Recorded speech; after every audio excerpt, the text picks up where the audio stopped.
মোহাম্মদ হাফিজ ইব্রাহিম, ভোলা 2, সময় আপনার 5 মিনিট। বিসমিল্লাহির রহমানির রহিম। মাননীয় স্পিকার, আজ এই সম্মানিত সংসদে দাঁড়িয়ে আমি আমার বক্তব্যের প্রারম্ভে আমি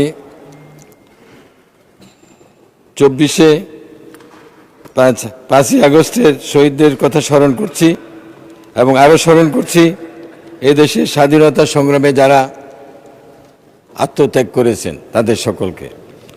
মাননীয় স্পিকার, আমাকে এই সুযোগ দেওয়ার জন্য আমি আপনার প্রতি ধন্যবাদ জানাচ্ছি।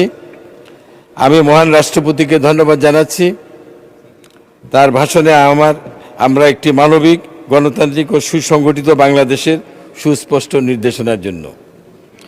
মাননীয় স্পিকার, আমি এই সংসদে দাঁড়িয়ে গভীরভাবে শ্রদ্ধা স্মরণ করছি স্বাধীনতার ঘোষক মহান মুক্তিযোদ্ধা শহীদ প্রেসিডেন্ট জিয়াউর রহমান বীর উত্তমকে। আমি গভীরভাবে শ্রদ্ধার সাথে স্মরণ করছি দেশনেত্রী বেগম খালেদা জিয়াকে, গণতন্ত্রের আপসহীন নেত্রী, যিনি শত প্রতিকূলতার মাঝেও জনগণের অধিকারের পক্ষে দৃঢ় অবস্থান নিয়েছেন।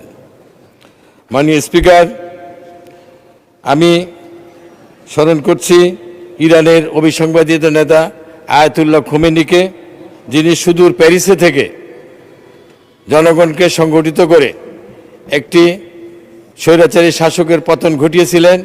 ঠিক একইভাবে আমাদের নেতা জনাব তারেক রহমান সুদূর লন্ডনে থেকে জনগণকে সংগঠিত করে 5ই আগস্টের এই ছাত্র জনতার আন্দোলনকে সফল করার জন্য তিনি নেতৃত্ব দিয়েছেন। এজন্য আমি তাকে ধন্যবাদ জানাই। মাননীয় স্পিকার, আমি ধন্যবাদ জানাই জনাব তারেক রহমানকে, যিনি সবার আগে বাংলাদেশ এই দর্শন রেখে যে রাষ্ট্র পুনর্গঠনের অঙ্গীকার করেছেন তা একটি নূতন রাজনৈতিক সংস্কৃতির সূচনা করছে। তিনি শিখিয়েছেন রাষ্ট্র কোনো ব্যক্তি বা দলের সম্পত্তি নয়, রাষ্ট্র জনগণের। মাননীয় স্পিকার, বাংলাদেশ আজ একটি নূতন অধ্যায়ে প্রবেশ করেছে। 2024 সালের জুলাই আগস্টের গণ অভ্যুত্থান কেবল একটি সরকারের পরিবর্তনের ঘটনা ছিল না, এটি ছিল দীর্ঘ 17 বছরের দমন পীড়ন, অবিচার, নিপীড়নের বিরুদ্ধে জাতির সম্মিলিত জাগরণ।